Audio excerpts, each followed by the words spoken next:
Eu sou Mário Persona e essas são as respostas que eu dei aos que me perguntaram sobre a Bíblia. Uma das características dos últimos dias é realmente de abandono, né? Ou de não sofrer a sã doutrina, não suportar. Nós temos uma palavra muito boa para isso. Não aguentaram. Então não aguentarão a sã doutrina. Porque uma pessoa, no nosso português fica muito mais forte falar não aguentarão a sã doutrina. Tipo, cara, para com isso daí, para com essa sã doutrina, não estou aguentando mais você falar nisso. Percebe? É esse o sentimento realmente que a gente encontra. Vai tentar explicar, mesmo para cristãos professos, a sã doutrina. Ele não aguenta, ele acha que você está viajando demais na maionese, está inventando coisa, não é isso. O pastor ensinou de outro jeito, o padre ensinou de outra maneira, ele aprendeu no catecismo diferente. Então, por que você vem agora com Bíblia? Que negócio é esse? Você insiste tanto nesse livro, né? Quando eu era criança, falava assim, no livro da capa preta. Falava do livro da capa preta como se fosse alguma coisa do diabo, né? Mas é a única base, o único fundamento que nós temos é a palavra de Deus, é a Bíblia. A palavra de Deus. Agora, aqui, para dar uma urgência maior ainda no que Paulo está falando, vem esse versículo, quando ele termina de falar no versículo 5, tu ser sóbrio em tudo, sofre as aflições, porque aflições viriam, faz a obra de um evangelista, cumpre o teu ministério. Por quê? E agora vem o empurrão, né? Porque eu já estou sendo oferecido por aspersão de sacrifício. E o tempo da minha partida está próximo. O que é aspersão de sacrifício? Quando você tinha um sacrifício no Antigo Testamento, você tinha também vinho que era aspergido, era derramado sobre o sacrifício. Isso está lá em Êxodo 29, versículo 40, diz assim: com um cordeiro, a 10ª parte de flor de farinha, misturada com a 4ª parte de um hin de azeite batido, e para libação, a 4ª parte de um hin de vinho. E também em Números, capítulo 15, ele fala para cada carneiro, no versículo 6, prepararás uma oferta de alimentos de 2/10 de flor de farinha, misturada com a 1/3 parte de um hin de azeite, e de vinho. Para libação, oferecerás a 1/3 parte de um hin ao Senhor em cheiro suave. Então tinha também nas ofertas, nos sacrifícios, era como colocar um molho naquilo tudo, né? Então eu vejo aqui o cristão, no seu bom trabalho, como ele colocando um sabor a mais. Falar a mais é até esquisito, né? Mas acrescentando um sabor a tudo aquilo que envolve o sacrifício de Cristo. Mas quando ele fala, já estou sendo oferecido por aspersão de sacrifício, e o tempo da minha partida está próximo, é como se a gente pudesse escutar Timóteo falar assim, opa, mas já, Paulo? Peraí, nós vamos precisar de você, ainda não terminei de aprender tudo que eu tinha que aprender, fica mais um pouco, né? Então, quando você tem esse tipo de atitude, tipo assim, você contrata alguém para trabalhar no seu escritório, ou na sua oficina. Espanhol, oficina e escritório é a mesma coisa, né? Você contrata alguém para trabalhar na sua oficina, no seu escritório. E aí você fala, ó, aqui está aqui, o papel está aqui, o computador está ali, a impressora está ali, e o empregado novo, né, o estagiário, prestando atenção em tudo, tá legal, não, pode deixar, chefe, pode deixar, eu sei cuidar de tudo. Então tá bom, eu estou saindo, viu? Hã?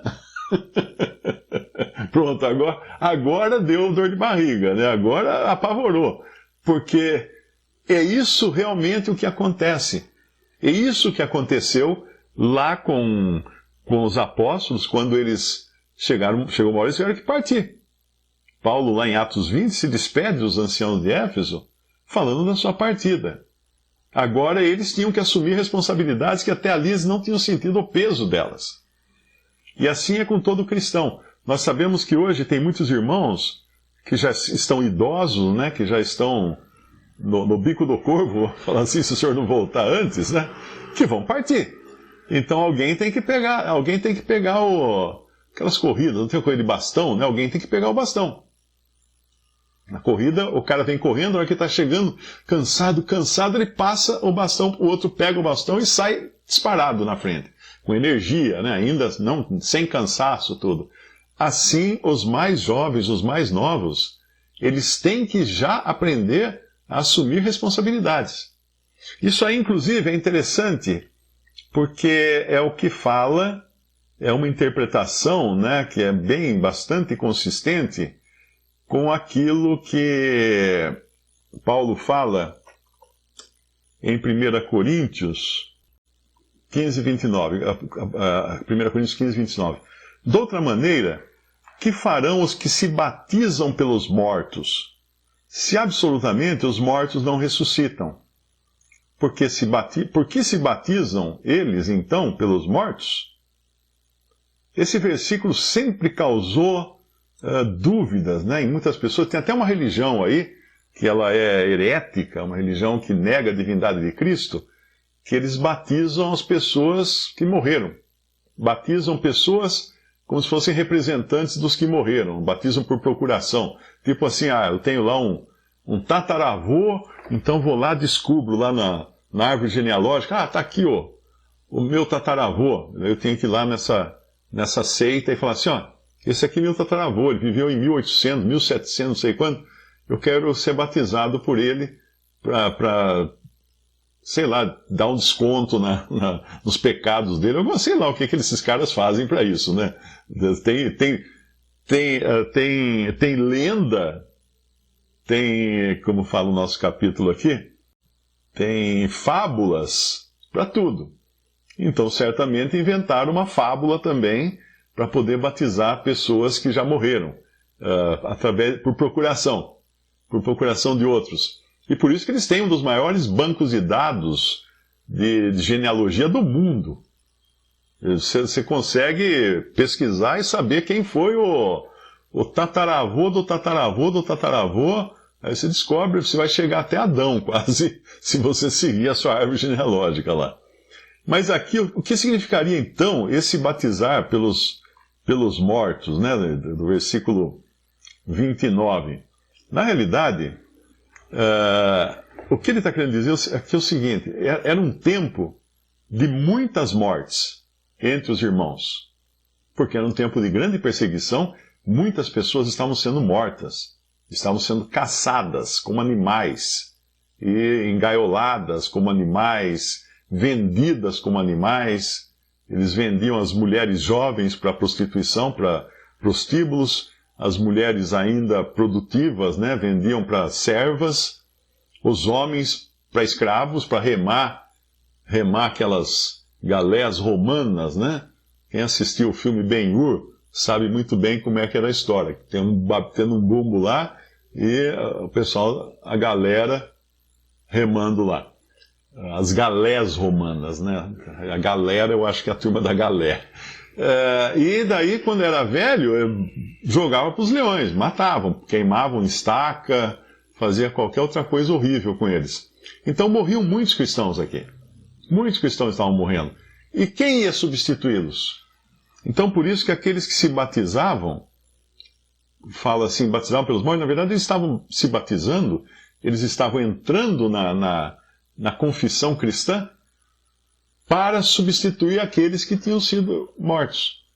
Isso é como numa batalha, num exército, o soldado veste a farda, quando ele veste a farda é o seu batismo, vamos chamar assim, porque ele vai ocupar o lugar de um que tombou em combate.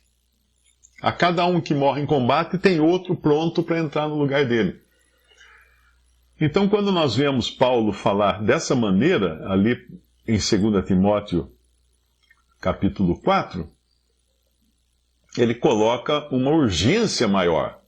Porque ele fala, já estou sendo oferecido por aspersão de sacrifício, o tempo da minha partida está próximo.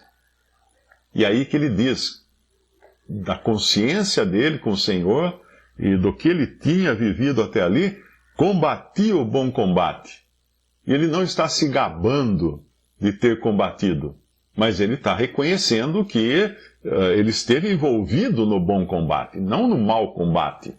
não no exército errado, fazendo coisa errada. Eu combati o bom combate, acabei a carreira, porque ele sentia que já o seu tempo se aproximava. E o Senhor já tinha revelado isso para ele, né? Como revelou para Pedro também. Guardei a fé. Isso só ele podia ter certeza de falar isso, porque a fé era uma coisa pessoal entre ele e o Senhor. Agora, pensa assim, Paulo, em 1 Tessalonicenses, ele tem a revelação do que seria o arrebatamento da igreja. E lá ele diz assim, nós os que ficarmos vivos, não precederemos os que dormem. Por que ele falava isso? Por que ele falava nós? Por que ele não falava assim, vocês, se ficarem vivos, não precederão os que dormem? Porque ainda ali, ele não estava sabendo que o seu tempo tinha terminado. E nesse ponto aqui, ele já sabe que o tempo dele terminou. Então ele não vai participar do arrebatamento. Assim como Pedro também. Foi revelado a ele, no final da sua vida, que ele ia morrer. Então, já me perguntaram isso, mas como é que Paulo estava esperando morrer, não estava esperando o arrebatamento? Eu acredito até que a expectativa do arrebatamento da vinda de Cristo devia estar sempre no coração dele, mas ele agora tinha uma informação nova, ele tinha agora um fato novo para ele se preocupar, que era o Senhor mostrando que o tempo dele tinha acabado. Então isso aqui dava aos outros discípulos, a Timóteo e aos outros irmãos, um senso de urgência.